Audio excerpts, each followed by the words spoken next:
R90 నేను నీరజ. బులెటిన్లో ముందుగా హెడ్లైన్స్ చూద్దాం. బీసీల గురించి మాట్లాడే అర్హత కవితకు లేదన్న పొన్నం. శ్రీకాళహస్తిలో పిసిసి అధ్యక్షురాలి విలేకరుల సమావేశం. ఘనంగా చెస్ ఛాంపియన్ మేకల అభినవ్ జయంతి. బీవీఆర్ ఫౌండేషన్ సేవలు అభినందనీయమన్న ఎమ్మెల్యే. ఫోన్ ట్యాపింగ్ విచారణకు హాజరైన Singireddy Harivardhan Reddy. GVK family hotel and restaurant ను ప్రారంభించిన పద్మావతి రెడ్డి.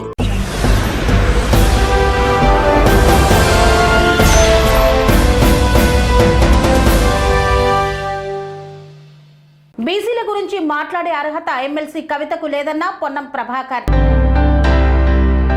బీసీ బిల్లు కోసం కేసీఆర్ తో సహా ఎవరైనా తమతో కలిసి రావచ్చని మంత్రి పొన్నం ప్రభాకర్ స్పష్టం చేశారు. గాంధీ భవన్ లో ఆయన మీడియాతో మాట్లాడారు. రాహుల్ గాంధీ మార్గదర్శకంలో సీఎం రేవంత్ రెడ్డి నాయకత్వంలో బీసీ బిల్లును చట్ట రూపంలో గవర్నర్ వద్దకు పంపామని, ఆర్ కృష్ణయ్య తమకు ప్రధాని మోదీ అపాయింట్మెంట్ ఇప్పించి ఈ బిల్లు అమలయ్యేలా సహకరించాలని కోరారు. బీసీల గురించి మాట్లాడే అర్హత ఎమ్మెల్సీ కవితకు లేదన్నారు. 10 ఏళ్లు అధికారంలో ఉండి బీసీల గురించి మాట్లాడడం చేతకాని కవితకు ఇప్పుడు బీసీలు గుర్తుకు వచ్చారా అని ప్రశ్నించారు. అలాంటి కవితకు ఆర్ కృష్ణయ్య మద్దతు తెలపడం సరికాదన్నారు.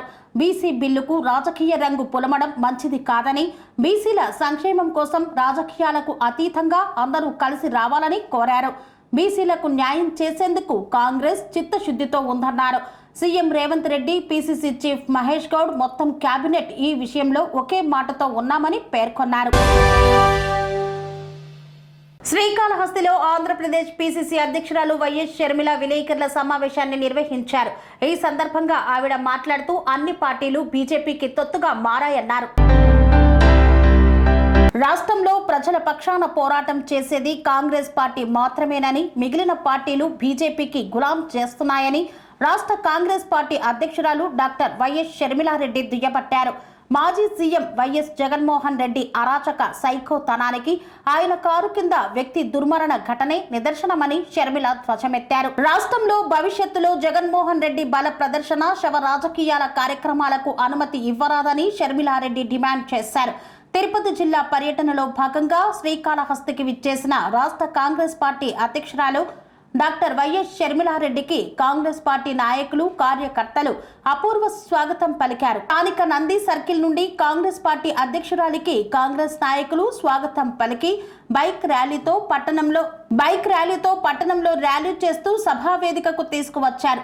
ర్యాలీలో వస్తూ మార్గ మధ్యంలో గల వైఎస్ఆర్ విగ్రహానికి పూలమాలలు వేసి నివాళులు అర్పించారు. ఈ సందర్భంగా విలేకరుల సమావేశంలో పీసీసీ అధ్యక్షురాలు వైఎస్ షర్మిలారెడ్డి మాట్లాడారు. రాష్ట్రంలో ప్రజల పక్షాన పోరాటం చేస్తోంది ఒక కాంగ్రెస్ పార్టీ మాత్రమేనన్నారు. టీడీపీ, జనసేన, ఎన్డీఏ కూటమిలో చేరి మద్దతు పలుకుతుంటే మోదీ దత్తపుత్రుడిగా జగన్మోహన్ రెడ్డి వ్యవహరిస్తున్నారని ధ్వజమెత్తారు. ఈ కాన్వాయ్ ఇలాగే వెళ్ళిపోయిందట. అసలు మానవత్వం అన్న పదానికి మీకు అర్థమే తెలియదా? మీ అభిమానిగా, మీ కార్యకర్తగా, మీ పార్టీ కార్యక్రమానికి ఒక మనిషి వస్తే ఆ మనిషి మీ షేక్ హ్యాండ్ కోసమని ఆ గుంపులో పడి మీ కార్ కింద పడితే కార్ కింద పడిన వాడిని అలాగే ఈడ్చుకుంటూ టైర్ కిందనే, అది కూడా మెడ ప్రాంతంలో, హెడ్ అండ్ నెక్ ఈ ప్రాంతంలోనే కనిపిస్తుంది ఆ వీడియోలో. అయితే ఈడ్చుకుంటూ వెళ్ళి తీరా చుట్టుపక్కల వాళ్ళు ఆపమంటే ఆపి ఆ మనిషి కనీసం ఏమయ్యాడు, ఎలా ఉన్నాడు, ఆ మనిషి పరిస్థితి ఏమిటి అని కూడా ఎవరూ పట్టించుకోకుండా పక్కకు లాగి పడేస్తే ఈ కాన్వాయ్ అలాగే వెళ్ళిపోయిందట. దీనికి కనీస రెస్పాన్సిబిలిటీ మీరు తీసుకోకుండా, ఒక క్షమాపణ చెప్పకుండా మా ఉద్దేశం అది కాదు అని అన్నా చెప్పాల్సింది, లేదా ఆ కుటుంబాన్ని పరామర్శించి కనీసం 5 కోట్లో 10 కోట్లో మీరు చేయగలిగిన నష్టపరిహారం అనుకుంటారో ఇంకోటి అనుకుంటారో ఏదైనా సహాయం చేసి తప్పైపోయింది అని ఒప్పుకుంటే అది ఒక రకం. అలా కాకుండా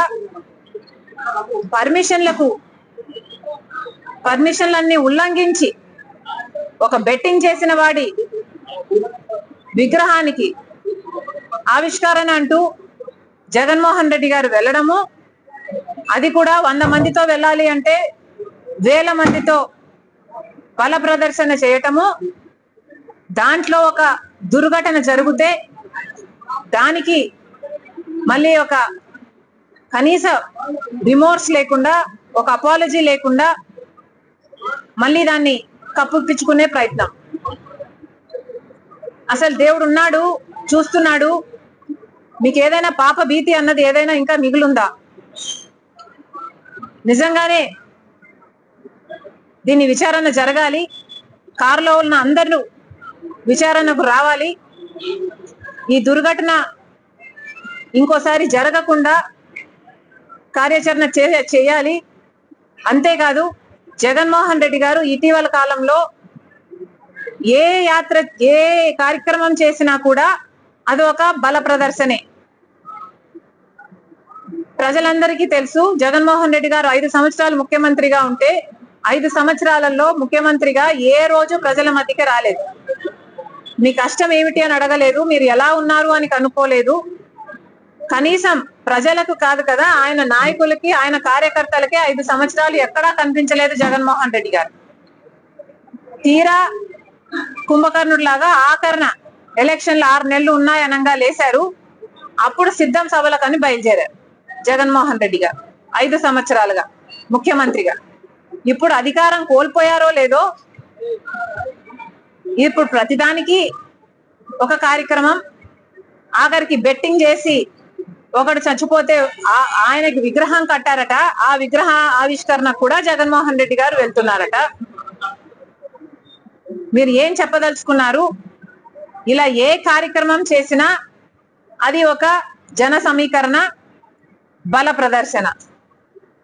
కేవలం అందుకోసమే కార్యక్రమాలు పెట్టుకుంటున్నారు. ఇదేదో ప్రజల కోసం కొట్లాడడానికి కాదు, ప్రజల సమస్యల మీద పోరాటం చేయడానికి, అంతకంటే కాదు. నాకింత బలం ఉంది, నాకింత డబ్బు ఉంది, నేను ఇప్పటికీ జన సమీకరణ చేయగలను అని బల ప్రదర్శన చేసుకోవడానికి మాత్రమే ఈ కార్యక్రమాలను వాడుకుంటున్నారు. మళ్ళీ చెప్తున్నాం, ఇది సరికాదు. పోలీసులు 100 మందితో పర్మిషన్ ఇస్తే మరి 100 మందితో అక్కడ 100 మందికి దాటినప్పుడు పోలీసులు ఎందుకు అనుమతి ఇచ్చారు? అసలు అక్కడ జన సమీకరణ జరుగుతుంది అని పోలీస్ ఇంటెలిజెన్స్ కు ముందే తెలియదా? ఇది ఒక బల ప్రదర్శన కార్యక్రమంలా మారుతుంది అన్న విషయం పోలీసులు ముందే తెలిసినప్పుడు వాళ్ళు 100 మందికే పర్మిషన్ ఇచ్చి 3 బండ్లకే పర్మిషన్ ఇస్తే ఇన్ని బండ్లు బయలుదేరుతుంటే మరి పోలీసులు ముందే ఎందుకు ఆపలేదు? ఎందుకు హౌస్ అరెస్ట్ చేయలేదు? అన్ని ఆంక్షలన్నీ మా మీద మాత్రమేనా? కాంగ్రెస్ పార్టీ ప్రజల పక్షాన్ని ఏదైనా పోరాటం చేస్తే విశాఖ స్టీల్స్ లో మేము దీక్షకు దిగితే ఆమరణ నిరాహార దీక్షలు. కోదాడలో ఘనంగా చెస్ ఛాంపియన్ మేకల అభినవ్ జయంతి వేడుకలను నిర్వహించారు. ఈ కార్యక్రమంలో ఎమ్మెల్యే ఉత్తమ్ పద్మావతి రెడ్డి పాల్గొన్నారు. చెస్ క్రీడలో ఆసియన్ ఛాంపియన్ గా ఎదిగి కోదాడ పట్టణ పేరును ఖండాంతరాలకు వ్యాపింపచేసిన మేకల అభినవ్ చిరస్మరణీయుడని కోదాడ ఎమ్మెల్యే ఉత్తమ్ పద్మావతి రెడ్డి పేర్కొన్నారు. కోదాడ బాలుర ఉన్నత పాఠశాల ఎదురుగా అభినవ్ 35వ జయంతి సందర్భంగా దొంగరి శ్రీను అధ్యక్షతన జరిగిన కార్యక్రమంలో అభినవ్ విగ్రహానికి పూలమాలలు వేసి నివాళులు అర్పించారు. అనంతరం వారు మాట్లాడుతూ చెస్ క్రీడలో అంతర్జాతీయ స్థాయిలో రాణిస్తున్న సమయంలో రోడ్డు ప్రమాదంలో అభినవ్ మృతి చెందడం భారతదేశ క్రీడా రంగానికి తీరని లోటు అన్నారు. అభినవ్ పేరిట స్టేడియం ఏర్పాటుకు కృషి చేస్తానని పేర్కొన్నారు. అనంతరం ప్రభుత్వ పాఠశాలల్లో చదువుకొని 10వ తరగతి ఫలితాల్లో ప్రతిభ కనపరిచిన విద్యార్థులకి నగదు ప్రోత్సాహకాన్ని అందజేశారు. నియోజకవర్గమే కాకుండా జాతీయ స్థాయిలో చెస్ పోటీలో జాతీయ స్థాయిలో ఆడటానికి వెళ్ళి 2001లో అకాల మరణం చూసిన మేకన ఉద్దేశించి ఒక 2 నిమిషాలు వాళ్ళ తండ్రి గారు వెంకటేశ్వర గారు మాట్లాడాలని కోరుతున్నాం. అభినవ్ జన్మించి 35వ సంవత్సరం. ఈ సందర్భంగా అభినవ్ మన మధ్య లేనప్పటికీ కన్న తల్లిదండ్రులుగా మేము కానివ్వండి, ఈ కోదాడ గడ్డ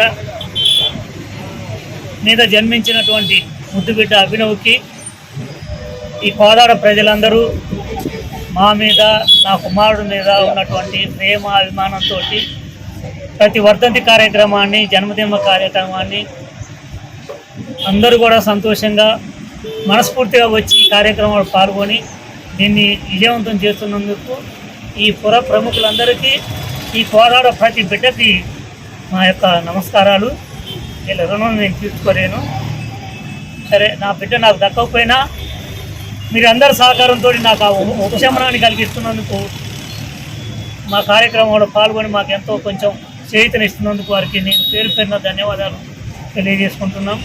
ముందు కూడా ఇలాగే సహకరించాలని అందరినీ నేను మనస్ఫూర్తిగా వేడుకుంటున్నాను. ఈ సందర్భంగా ఈరోజు వచ్చినటువంటి మరి ప్రియతమ నాయకులు మరి ఉత్తమ్ పద్మావతి మేడం గారు రావటం, మాకు మేడం మాకు కొండంత అండ. ప్రతి విషయంలో మాకు సారు కానీ మేడం కానీ మొదటి నుంచి అభినవ్ బతికున్నగా కూడా మరి ఆ దంపతులు ఉత్తమ్ సార్ కానీ మేడం కానీ మాకు తెల్లవేళ్ళ మాకు వారికి తోచిన సహాయం చేశారు. నేను అడగగానే ఇప్పటికీ మా కార్యక్రమానికి వారు చేయూతనిస్తున్నారు.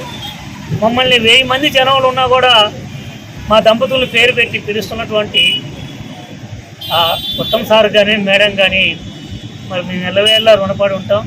మా మీద ఆ మాత్రం ప్రేమ అభిమానం ఉన్నందుకు నేను ధన్యుడిని తెలియజేసుకుంటూ ఈ కోదాడ ప్రజలందరూ కూడా ఎల్లవేళ్ళ నేను నా కొడుకు పేరు మీద నాకు తోచిన సహాయం నేను అందరికీ ఏదో బహిరంగంగా చెప్పి లేదా 10 మందిలో మీటింగులు పెట్టి నేను సహాయం చేయడం, నేను చేసినటువంటి కొన్ని సహాయాలు అది నిగూఢంగానే ఉంటాయి. అది ఇంకో తీసుకున్న చేతికి ఇచ్చిన చేతికే తెలుస్తుంది. మేము ఎన్నో కార్యక్రమాలు చేస్తున్నాం. పేద సాధువాళ్ళకి కొన్ని సహాయ సహకారాలు కూడా అందిస్తున్నాం. మరి అలాగే నా కొడుకు పేరు మీద ఈ కార్యక్రమం ఎల్లవేళ్ళ మీరందరి సహకారంతో చేస్తానని నమ్మకంతో మీ అందరి ముందులో నేను ఈ చిన్న విన్నపాన్ని చేస్తున్నాం. మీరందరూ హాజరై ఈ కార్యక్రమాన్ని దిగ్విజయం చేసినందుకు నా యొక్క క్రీడాకారుడు మేకల అభినవ్ జోహార్. ఈరోజు కోదాడ పట్టణానికి ప్రపంచ స్థాయిలో గుర్తింపు చేసినటువంటి చెస్ క్రీడాకారుడు మా మిత్రుడైనటువంటి మేకల అభినవ్ గారి 35వ వర్ధంతి సందర్భంగా, జయంతి సందర్భంగా ఈరోజు మన కోదాడ శాసనసభ్యులు మన ప్రీతమ నాయకురాలు గౌరవనీయులు పద్మావతి గారు వారి చేతుల మీద యొక్క కార్యక్రమాన్ని ప్రారంభించడం జరిగింది. మరి అదేవిధంగా వివిధ హోదాల్లో ఉన్నటువంటి మా క్రీడాకారులు అయితే మిగిలిన నాయకులు కూడా ఈ యొక్క కార్యక్రమాన్ని పెద్ద ఎత్తున విజయవంతం చేయడం జరిగింది. రానున్న రోజుల్లో కోదాడ పట్టణాన్ని ప్రపంచ స్థాయిలో గుర్తింపు వచ్చేలా మా క్రీడాకారులు అందరి ఆధ్వర్యంలో ఒక అభినవ్ గారి ఆశయంతో ముందుకెళ్ళి కోదాడ ప్రాంతాన్ని తీర్చిదిద్ది క్రీడా రంగంలో ముందుకు తీసుకెళ్తామని తెలియజేసుకుంటూ వారి తల్లిదండ్రులకు మేము ఎల్లవేళ క్రీడాకారులు ఎప్పుడు కూడా అందుబాటులో ఉంటామని తెలియజేస్తూ ఈ అవకాశం ఇచ్చిన పెద్దలందరూ కూడా ధన్యవాదాలు తెలియజేస్తున్నాం. అనేక రంగాలలో బీవీఆర్ ఫౌండేషన్ సేవలు అందిస్తుందని ఎమ్మెల్యే ఉత్తమ్ పద్మావతి రెడ్డి పేర్కొన్నారు. సేవ చేయాలనే దృఢ సంకల్పంతో ముందుకు సాగుతున్నారన్నారు. అనేక రంగాలలో బీవీఆర్ ఫౌండేషన్ సేవలు అభినందనీయమని కోదాడ ఎమ్మెల్యే ఉత్తమ్ పద్మావతి రెడ్డి పేర్కొన్నారు. అనంతగిరి మండలం శాంతినగర్ గ్రామంలోని జిల్లా పరిషత్ ఉన్నత పాఠశాలలో కాంగ్రెస్ నాయకులు బుర్రా ప్రమోద్ రెడ్డి జన్మదినం సందర్భంగా బీవీఆర్ ఫౌండేషన్ ఆధ్వర్యంలో ఎమ్మెల్యే పద్మావతి రెడ్డి చేతుల మీదుగా పాఠశాల విద్యార్థులకు బ్యాగులు పంపిణీ చేశారు. ఈ సందర్భంగా ఎమ్మెల్యే మాట్లాడుతూ తెలంగాణ ప్రభుత్వం విద్య, వైద్య, వ్యవసాయ, సామాజిక రంగాలకు తొలి ప్రాధాన్యత ఇస్తుందన్నారు. బీవీఆర్ ఫౌండేషన్ ప్రభుత్వ పాఠశాలల్లో చదివే పేద విద్యార్థులకు సేవా కార్యక్రమాలు నిర్వహించడానికి ముందుకు రావడం అభినందనీయమన్నారు. అంతకుముందు డ్రగ్స్ కు వ్యతిరేకంగా వారోత్సవాలలో భాగంగా జెడ్పీహెచ్ఎస్ శాంతినగర్ పాఠశాలలో మొక్కలను నాటారు. మన దేశం కానీ మన రాష్ట్రం కానీ ఆలోచించేది వైద్య, విద్య, రైతుల గురించి ఆలోచిస్తున్నారు. ఈ విద్య అనేది పిల్లలందరూ మీరు మంచిగా చదువుకుంటే మీరు ఇక్కడ చదువుకి ఆస్తులకి సంబంధం లేదు. చదువుకున్న పిల్లలందరూ రేపటి రోజున ఒక కలెక్టర్, ఒక ఐపీఎస్ అయినప్పుడు మీకు సెల్యూట్ చేస్తున్నప్పుడు ఆ ఆనందాన్ని మీరు అప్పుడు పొందుతారు.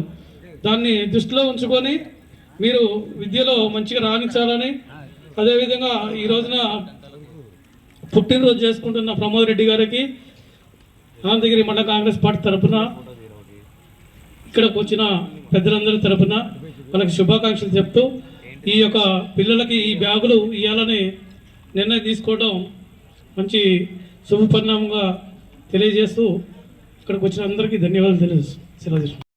బీవీఆర్ ఫౌండేషన్ అంటే జనరల్ గా మా తాతగారు మంచి సేవా తత్పరంతో ఉండేది. ఆయన ఆశయ సాధనలో భాగంగానే బుర్రా వెంకటరెడ్డి ఆయన పేరు, కాబట్టి ఆయన పేరు మీదనే మేము ఈ యొక్క సంస్థని స్థాపించడం జరిగింది. బీవీఆర్ ఫౌండేషన్ అనేది అది గర్వంగా చెప్పుకుంటున్నాం. ముఖ్యంగా ఇక్కడికి పిల్లలకి చాలా ప్రభుత్వ పాఠశాలలో చాలా పేద విద్యార్థులు ఉంటారు. రెక్కాడితే కానీ డొక్కాడని చాలా మంది పేద కుటుంబాల నుంచి ఇక్కడికి విద్యార్థులు రావడం జరుగుతుంది. కాబట్టి అలాంటిది ఈ యొక్క ప్రభుత్వ పాఠశాలలోనే ఇలాంటి కార్యక్రమాలు నిర్వహిస్తే తప్పనిసరిగా మా ద్వారా ప్రేరణ పొంది ఇంకా కొంతమంది ముందుకు వస్తారనే ఉద్దేశంతో ఈ కార్యక్రమాన్ని మేము తీసుకోవడం జరిగిందనేది ఈ సందర్భంగా తెలియజేస్తున్నాం. ముఖ్యంగా విద్యార్థులు అందరూ కూడా కొంతమంది జనరల్గా వాళ్ళ స్టడీలో వాళ్ళకి కొలమానం ఏమిటి, విద్యార్థులకి పరీక్షలు నిర్వహిస్తారు. ఈ పరీక్షల్లో మీ యొక్క తెలివితేటలు మీ యొక్క శక్తి సామర్థ్యాలు దానిలో చూపించడం జరుగుతుంది. దానిలో కొంతమందికి ఎక్కువ మార్కులు రావడం జరుగుతుంది, కొంతమందికి తగ్గుతుంది. తక్కువ మార్కులు వచ్చినంత మాత్రంలో మీరు తెలివి తక్కువ వారని అనుకోవద్దు అనేది ఈ సందర్భంగా మీకు తెలియజేస్తున్నాం. కాబట్టి మీరు ఎక్కడైతే ఫెయిల్ అవుతారో, failures are the stepping stone for the success. ఎక్కడైతే ఫెయిల్యూర్ ఉంటుంది అక్కడనే మనకు పునాది పడుతుంది. దానితో మనకు పట్టుదల పెరగాలి, కసి పెరగాలి, దాంతో మనం మంచిగా చదువుకోవడానికి అవకాశం ఏర్పడుతుంది అనేది ఈ సందర్భంగా తెలియజేస్తున్నాం. మిత్రులారా, ఏదైనా కానీ మనం సాధించాలంటే కొన్ని ఎగ్జాంపుల్స్ ఇక్కడ మీకు 1-2 ఎగ్జాంపుల్స్ తెలియజేస్తా. మన ex president of India Abdul Kalam గారిని గురించి చెప్పుకోవటం ఒక 2 మాటలు అవసరమేడా. ఎందుకంటే వారు చాలా సామాన్యమైన కుటుంబంలో జన్మించారు. రామేశ్వరంలోని చాలా చాలా దూరమైన ప్రదేశం అది. అలాంటి ప్రదేశంలో జన్మించి తన తోబుట్టులు చాలా మంది ఉన్నారు. అయినప్పటికీ వాళ్ళల్లో దాదాపుగా 7-8 మందిలో ఆయన ఒకడు. అలాంటి అతను ప్రభుత్వ పాఠశాలలో చదువుకొని అంచెలంచెలుగా ఏ విధంగా ఈ రాష్ట్రానికి, ఈ దేశానికి సేవలు అందించిండో మీ అందరికీ తెలుసు. ముందు అతను ఏ విధంగా ఒక శాస్త్రవేత్తగా అతను ఎలాంటి కార్యక్రమాలను తీసుకుండో మీ అందరికీ తెలుసు. ఈ దేశానికి కావాల్సిన, ఈ రక్షణ వ్యవస్థకు కావాల్సిన శాటిలైట్స్ ని తయారు చేయడంలో అతని ప్రముఖ పాత్ర అనేది కూడా ఈ సందర్భం తెలియజేస్తున్నాం. అదేవిధంగా ఈ దేశానికి ప్రథమ పౌరుడైన భారత రాష్ట్రపతి స్థానాన్ని కూడా అతను అధిరోహించడం జరిగింది అనేది కూడా ఈ సందర్భంగా మీకు తెలియజేస్తున్నాం. అంటే ఒక సామాన్యమైన కుటుంబంలో పుట్టిన వ్యక్తి అతను ఏ స్థానానికి చేరుకుందో ఒక్కసారి మీరు అర్థం చేసుకోవాలనేది ఈ సందర్భంగా తెలియజేస్తున్నాం. అదేవిధంగా ఇంకొక ఎగ్జాంపుల్ చెప్తున్నా మిత్రులారా. Ex president of India Abraham Lincoln, అతను చాలా పేద కుటుంబంలో జన్మించిండు. వాళ్ళ ఫాదరు మామూలుగా ఒక చర్మకారుడు, అంటే చెప్పులు కుట్టే వ్యక్తి. అలాంటి పేద కుటుంబం నుంచి వచ్చిన అబ్రహం లింకన్ ప్రభుత్వ పాఠశాలలో చదువుకొని వీధి లైట్ల కింద చదువుకున్నాడు.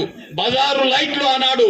అతనికి ఇంట్లో లైటింగ్ లేక బజారు లైట్ల కింద చదువుకొని అతను ప్రెసిడెంట్ ఆఫ్ ఇండియా అయిందంటే అతను ఎంత కఠోరమైన శ్రమ ఉందో, ఎంత కష్టపడ్డాడో ఆయన మీరు ఒక్కసారి మననం చేసుకోవాలని ఈ సందర్భంగా తెలియజేస్తున్నాం.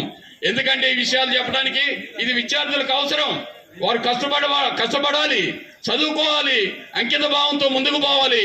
అలాంటప్పుడు మాత్రమే మీరు ఉన్నతమైన స్థానాలకు పోగలుగుతారనేది ఈ సందర్భంగా తెలియజేస్తున్నాం. ఆయన ప్రెసిడెంట్ అయిన తర్వాత ఒక సంఘటన జరిగింది మిత్రులారా. ఆ సంఘటన ఏమిటంటే మొత్తం ఆ యొక్క అమెరికాలోని బిజినెస్ పీపుల్తో ఒక సమావేశాన్ని ఏర్పాటు చేసిండు. ఆ సమావేశంలో జనరల్ గా సమావేశానికి వచ్చిన బిజినెస్ పీపుల్స్ అంతా కూర్చొని గుర్తు చేసినందరికి మీకు చాలా ధన్యవాదాలు తెలియజేసుకుంటున్నానని ఆ వ్యక్తికి ధన్యవాదాలు తెలియజేసుకోవడం జరిగింది. అంటే అతని మహోన్నతమైన వ్యక్తిత్వానికి అది నిదర్శనం, దార్శనికత్వం అనేది మనం ఈ సందర్భంగా చెప్పుకోవాలి. అలాంటి గొప్ప మహానుభావులు ఉన్నారు. అలాంటి వాళ్ళ అడుగుజాడల్లో నడవాల్సిన అవసరం మనందరికీ ఉంది అనేది కూడా ఈ సందర్భంగా తెలియజేస్తూ, ముఖ్యంగా విద్యార్థులకి ఆ యొక్క వారి మీద వాళ్ళ భుజస్కంధాల మీద ఉంది నేటి బాలలే రేపటి భావి భారత పౌరులు అనేది ఈ సందర్భంగా తెలియజేసుకుంటూ, ఇంకొక చిన్న విషయం, స్వామి వివేకానంద వారి గురించి ఒక్క చిన్న ఎగ్జాంపుల్ చెప్తున్నా. కాశీ వీధుల్లో సంచరించేటప్పుడు ఒక కోతుల గుంపు ఆయన ఎమ్మట పడ్డది. కోతుల గుంపు ఆయన ఎమ్మట పడ్డప్పుడు ఆయన ఉరుకుతా ఉండు, గుంపులు ఎమ్మట పడుతున్నాయి కోతుల గుంపు. ఆ విధంగా ఒక అపరిచితుడు ఆగండి, మీరు ఎదురు తిరగండి అని ఒక అపరిచితుడు మాట్లాడిన మాటకి ఎమ్మటే వివేకానంద గారు ఆగి ఎమ్మటే ఒక రాయి తీసుకోవడం జరిగింది. ఆ కోతుల గుంపు మొత్తం కూడా వెనక్కి తిరగటం జరిగింది. ఇక్కడ ఎందుకు చెప్పాల్సి వస్తుందంటే ఆ విషయాన్ని, మనకు భయం అనేది ఉండకూడదు. భయపడినప్పుడు మనం ఏం పని చేయలేము. ధైర్యంగా ఏ సమస్యనైనా ఎదుర్కొన్నప్పుడు మాత్రమే సమస్యకు పరిష్కారం దొరుకుద్ది అనేది ఈ సందర్భంగా తెలియజేసుకుంటూ, అందువల్ల ఇలాంటి పెద్ద పెద్ద వ్యక్తులు, పెద్ద పెద్ద సైంటిస్టులు, పెద్ద పెద్ద మేధావులు ఉన్న ఈ దేశంలో మామూలుగా ప్రభుత్వ పాఠశాల నుంచి ఉన్నత స్థాయికి ఎదిగిన వారు అనేది ఈ సందర్భంగా తెలియజేసుకుంటూ, మీరు కూడా ఇక్కడ క్వాలిఫైడ్ స్టాఫ్ ఉంది, ఉపాధ్యాయులు క్వాలిఫైడ్ స్టాఫ్ ఉంది. నేను వేరే రకంగా చెప్పడం లేదు, ఎందుకంటే ఇక్కడ మొత్తం కూడా వెల్ ఎడ్యుకేటెడ్, వెల్ క్వాలిఫైడ్ అలాంటి స్టాఫ్ను మీరు ఉపయోగించుకోవాలి. వాళ్ళ దగ్గర ఉన్న మేధాశక్తిని మీరు ఉపయోగించుకున్నప్పుడు మాత్రమే మంచి విద్యని, మంచి ప్రమాణాలని సాధించడానికి అవకాశం ఉంటుందనేది కలుగుతారో వాళ్ళు తప్పనిసరిగా జీవితంలో సక్సెస్ కాగలరు అనేది ఈ సందర్భంగా తెలియజేసుకుంటున్నాం. అందువల్ల ముఖ్యంగా విద్యార్థి మిత్రులకు తెలియజేసేది, మీరు ఈ సందర్భంలోనే గదులు ఉన్నాయి. 5 గదుల్లో ఒకటి హెచ్ఎం గారి రూమ్, ఇంకా 4 గదులు. 4 గదిలో 7th, 8th, 9th, 10th, 6th class ఒక పెంకు గదిలో ఉండేది. అప్పుడు ఆ పార్ట్లో స్కూల్ అటు భాగంలో. కాబట్టి అలాంటి స్కూల్ అప్పుడు అంటే అప్పుడున్న పరిస్థితులను బట్టి ఆ విధంగా ఆ యొక్క ఇది జరిగింది. ల్యాబ్స్ కూడా 9th క్లాసు స్టడీ చేసే క్లాసులోనే ల్యాబ్స్ ఉండేది. అట్లా అటాచ్డ్గా దాన్ని 2 భాగాలుగా చేయటం జరిగింది. అలాంటి మీకు ఇప్పుడు సువిశాలమైన ఈ యొక్క భవనాలు, బ్రహ్మాండమైన ఆస్తులు వస్తాయి. ఇవన్నీ కూడా రావడం జరిగింది. మీరు మంచిగా ఇవన్నీ ఉపయోగించుకొని మంచిగా చదువుకొని పెద్దల్ని గౌరవించండి, అదేవిధంగా గురువులను గౌరవించండి. ఈ సమాజంలో అందరినీ తోటి వాళ్ళతో ప్రేమ పంచండి. ఆ విధంగా మీరు ముందుకు పోవాలని కోరుకుంటూ సెలవు తీసుకుంటున్నాను. పక్కకు రండి. పిల్లలకి మనము రాగానే సే నో టు డ్రగ్స్ అనేది మీరు అందరు చూసినారు, అవునా? మీరు ఇంకా చిన్న ఏజ్ లో ఉన్నారు, కానీ మీ చుట్టుపక్కల ఎవరన్నా కొంత పెద్దవాళ్ళు 20 ఏళ్ళు, 15 ఏళ్ళు, 16, 18 వాళ్ళు ఈ బైక్ల మీద అటు ఇటు తిరుగుతూ సాయంత్రం పూట మీకు అనుమానంగా కనిపిస్తే తప్పకుండా పోలీసులకి ఆ నంబర్ ఇవ్వండి. వారు తప్పకుండా వాళ్ళు ఏం చేస్తున్నారు యాక్టివిటీస్, ఇట్లా రాత్రి పూట చెట్ల ఎన్నికో లైట్స్ లేకుండా రోడ్స్ మీద ఏమన్నా బైక్స్ ఉంటే అలాంటి వాళ్ళే ఇలాంటి దొంగ పనులు చేస్తారు. డ్రగ్స్, చాక్లెట్లలో అమ్ము, కోకోకోలా బాటిల్లో పోసి అమ్ముడో. మీరందరూ కిరాణా కొట్లలో పోయి చాక్లెట్స్ కొంటారా? ఎంతమంది కొంటారు? చేతులు లేపండి. చాలా మంది కదా. కూల్ డ్రింక్స్ తాగుతున్నారమ్మా, దయచేసి కేర్ఫుల్గా ఉండండి, ఓకే? చాలా విధాలుగా ఈ దుష్ట శక్తులు అందరూ ప్రయత్నిస్తున్నారు. కోదాళ్ళు మన పోలీస్ చాలా మంచి పని చేస్తుంది. సిటిజన్స్ అందరూ కూడా, పౌరులు కూడా ఏకమైనరు. ఎవరు అనుమానాస్పదంగా ఉంటే కూడా వాళ్ళది ఎప్పటికప్పుడు ఇన్ఫర్మేషన్ పోలీస్కి అందజేస్తున్నారు. కాబట్టి మన కోదాడ్ ఏరియాలో చాలా తక్కువైపోయింది డ్రగ్స్. కానీ మీరు కూడా చాలా అప్రమత్తంగా ఉండండి. That is my request, okay? ఇంకోటి, ఈ సందర్భ wish you very very happy birthday Pramod, God bless you. మీకు ఇంకా వారు ఆశీర్వదించినట్టు మరి హెడ్ మాస్టర్ గారు ఇంకా మంచి ఎంతో ఐశ్వర్యవంతులు కావాలి with good health, so that you can keep doing such good work for the students.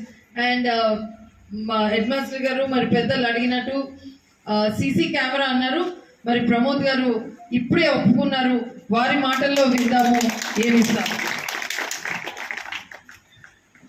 Head master గారు చెప్పినట్టు మన స్కూల్కి 5 కెమెరాలు కావాలన్నారు కాబట్టి తప్పకుండా మేము అందుబాటులో తీసుకొస్తాము. ఫోన్ ట్యాపింగ్ విచారణకై ఏసీపీ కార్యాలయానికి విచ్చేసిన మేడ్చల్ మల్కాజ్గిరి జిల్లా కాంగ్రెస్ పార్టీ అధ్యక్షులు సింగిరెడ్డి హరివర్ధన్ రెడ్డి.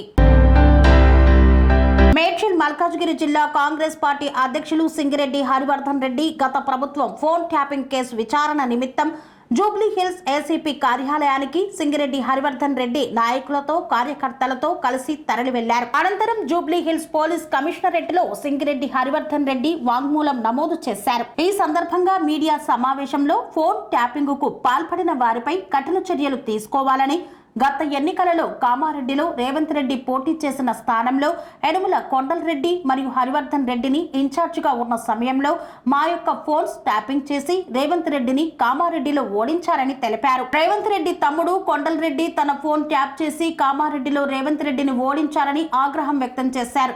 సుమారు 600 మందికి పైగా సినిమా వాళ్ళు, లీడర్లవి పైగా ఫోన్స్ ట్యాపింగ్ చేశారని, వారిపై కఠిన చర్యలు తీసుకోవాలని ఆగ్రహం వ్యక్తం చేశారు. ఈ కార్యక్రమంలో మేడ్చల్ నియోజకవర్గంలోని కాంగ్రెస్ పార్టీ సీనియర్ నాయకులు, అనుబంధ సంస్థల చైర్మన్లు, అనుబంధ సంస్థల అధ్యక్షులు తదితరులు పాల్గొన్నారు. చరిత్రలో, దేశ చరిత్రలోనే ఫోన్ ట్యాపింగ్ అనేది ఒక కీలకమైనటువంటి ఘట్టం. మన భారతదేశ చరిత్రలో ఎప్పుడు కూడా జరగనటువంటి చాలా తీవ్రమైనటువంటి సమస్య ఫోన్ ట్యాపింగ్. దాదాపుగా అన్ని పార్టీలకు చెందినటువంటి 650 మంది ఫోన్లు, ప్రముఖుల ఫోన్లు, అందులో సినిమా వాళ్ళు కానీ, రాజకీయ నాయకులు కానీ, అదేవిధంగా వివిధ పార్టీలకు చెందినటువంటి మంత్రులు, అదేవిధంగా జడ్జిలు, మరి ఎంతోమంది బిజినెస్ మెన్లు సినిమా వాళ్ళ మీద వాళ్ళ ఫోన్లను ట్యాప్ చేయడం జరిగింది. అందులో భాగంగానే నా ఫోన్ కూడా ట్యాప్ అయిందని జూబ్లీ హిల్స్ పోలీస్ స్టేషన్ నుంచి ఏసీపీ గారు నాకు ఫోన్ చేసి నాకు స్టేట్మెంట్ ఇవ్వాల్సిందిగా ఈరోజు నన్ను విచారణకు రావాల్సిందిగా కోరడం జరిగింది.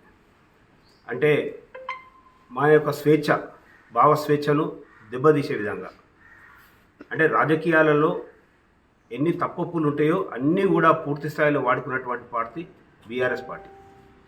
మరి ఈరోజు ఒక మేడ్చల్ జిల్లా నాయకునిగా నాకు మొన్న ఆనాడు ఉన్నటువంటి పిసిసి అధ్యక్షులు రేవంత్ రెడ్డి గారు కామారెడ్డిలో నిలబడ్డప్పుడు అక్కడ కేసీఆర్ గారు, అదేవిధంగా బీజేపీ క్యాండిడేట్గా వెంకటరమణారెడ్డి గారు, కాంగ్రెస్ పార్టీ నుంచి రేవంత్ రెడ్డి గారు నిలబడడం జరిగింది. నన్ను అక్కడ కామారెడ్డిలో ఇన్ఛార్జ్గా వేస్తే నన్ను అక్కడ కామారెడ్డి టౌన్కు నన్ను నియమించడం జరిగింది. దాదాపుగా 80-85 వేల ఓట్లున్నటువంటి ఆ టౌన్లో నేను రాజకీయాలు, ఎలక్షన్లు అంటే ఎత్తులు, పై ఎత్తులు, ఎత్తుగడలే ఉంటాయి. మరి నా ఫోన్ ట్యాప్ చేసి రేవంత్ రెడ్డి గారు సోదరుడు కొండలరెడ్డి గారు జీవీకే ఫ్యామిలీ హోటల్ రెస్టారెంట్ను ప్రారంభించారు కోదాడ ఎమ్మెల్యే ఉత్తమ్ పద్మావతి రెడ్డి. యువత స్వయం ఉపాధి అవకాశాలు మెరుగుపరుచుకోవాలని కోదాడ ఎమ్మెల్యే పద్మావతి రెడ్డి అన్నారు. కోదాడ పట్టణంలోని హుజూర్ నగర్ రోడ్డు నందు పాత సాయి బిందు రెస్టారెంట్ బిల్డింగ్లో నిర్వాహకులు నడిగూడెం మాజీ ఎంపీపీ కాసాని వెంకటేశ్వర్లు ఆధ్వర్యంలో నూతనంగా ఏర్పాటు చేసిన జీవీకే ఫ్యామిలీ హోటల్ అండ్ రెస్టారెంట్ను ఎమ్మెల్యే పద్మావతి రెడ్డి ప్రారంభించి మాట్లాడారు.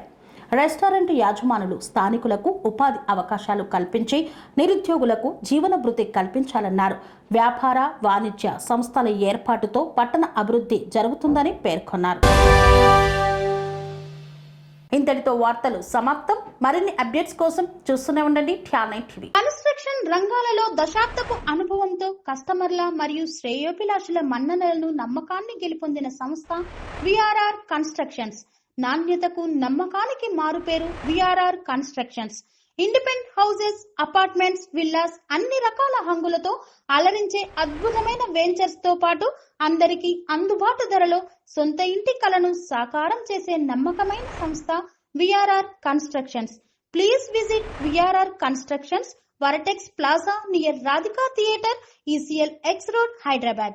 Call to 910088555512, 9100885555.